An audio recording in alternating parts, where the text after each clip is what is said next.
अगर आप एएमयू की क्लास 6, 9th या 11th का एंट्रेंस देने जा रहे हैं, तो बहुत ज़रूरी एक बात है जो जानना आपके लिए ज़रूरी है।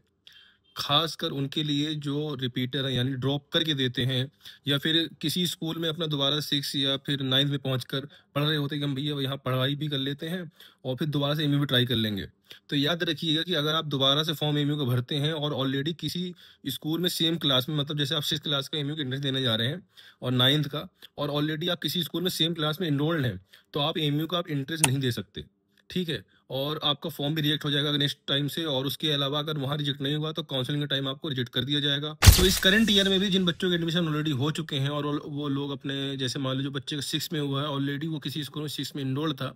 हालांकि एमयू को काउंसलिंग के दौरान ही वेरीफाई कर लेना चाहिए था कि बच्चे इनरोल्ड है कि नहीं है, उसके बाद ही आगे एडमिशन का प्रोसेस करना चाहिए था। ये कहीं ना कहीं यूनिवर्सिटी की भी गलती है। काउंसलिंग के टाइम ही एक पोर्टल दे दो, या फॉर्म भरवाते वक्त एक पोर्टल दे दो अपना, जो वहाँ पे आप पीएन नंबर मांगिए, आधार नंबर से वेरीफाई करिए, तो आप वहीं रिजेक्ट कर दीजिए। लेकिन एडमिशन देने के बाद किसी का रिजेक्ट वगैरह करना, ये कोई रास्ता नहीं है, उसमें सॉल्यूशन निकाला जा सकता है। तो आप फॉर्म भरवाते वक्त ही वहाँ पे पीएन नंबर या फिर उसका जो रजिस्ट्रेशन नंबर है वो आप मांग सकते हैं।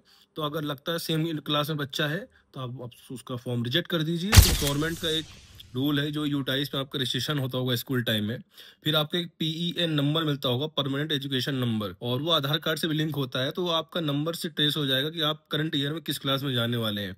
और आपको पता है कि डीजी क्लासेस अपने 2026 के बैचेस लॉन्च कर चुका है। 2026 बीएचयू, एएमयू, जामिया तीनों के लिए, क्लास 6, क्लास 9, क्लास 11 के लिए। ठीक है?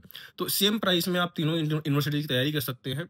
ठीक है? तो और आपको पता है, पूरे साल की फीस सिर्फ 2,500 रुपए करिए, पूरे एक साल की। इसमें भी जो क्रैश कोर्स हमारा 2 या 3 महीने पहले जो स्टार्ट होता है, वो आपको फ्री ऑफ कॉस्ट मिलेगा एज अ रिविजन। यहाँ डेली लाइव क्लासेस होती हैं, डीपीपीज है, क्वेश्चन पेपर है, कोई टेस्ट सीरीज है। मतलब यार हो गया सिलेक्शन, आराम से हो जाएगा। इतना मटेरियल मिल जाता है और हम पढ़ाते हुए जो इंटरेस्ट में आता है, कोई आलतू फालतू नहीं। हमेशा हम एक बात कहते हैं कि अगर ऑनलाइन कोचिंग करनी है तो सिर्फ क्या करना है, डीजी क्लासेस ही ज्वाइन करना है। डीजी क्लासेस जाइए, प्ले स्टोर में आप जाके डाउनलोड कर लीजिए। और डीजी क्लासेस ने ऐसा तहलका मचाया है हर जगह, जो मतलब पैसा कमा रहे थे भाई, सबसे पैसा। तो डीजी क्लासेस ने ऐसा निशान छोड़ दिया है कि अफोर्डेबल प्राइस में भी तैयारी कराई जा सकती है, सिलेक्शन कराया जा सकता है। तो डीजी क्लासेस को देखते हुए कई कोचिंग्स, कई जगह ये अपने प्राइस ऑनलाइन खासकर अफोर्डेबल कर रहे हैं।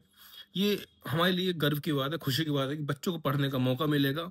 इनिशिएट लिया डीजी क्लासेस ने, अब उसको देखते हुए अदर लोग अगर कर रहे हैं, तो ये हमारे लिए बहुत खुशी की बात है। कम से कम बच्चा पढ़े, बच्चा सिलेक्शन पाए और बच्चा अपना करियर बनाए। ऐसी हर कोचिंग को करना चाहिए। जितनी देश की कोचिंग है, खासकर एमयू जामिया के लिए, तो हर कोचिंग को एकदम कर देना चाहिए अफोर्डेबल प्राइस, बच्चा अपना पढ़े और सिलेक्शन पाए। तो फिलहाल आप डीजी क्लासेस ज्वाइन करिए, क्योंकि ऑनलाइन कोचिंग करना है तो सिर्फ डीजी क्लासेस ज्वाइन करना है।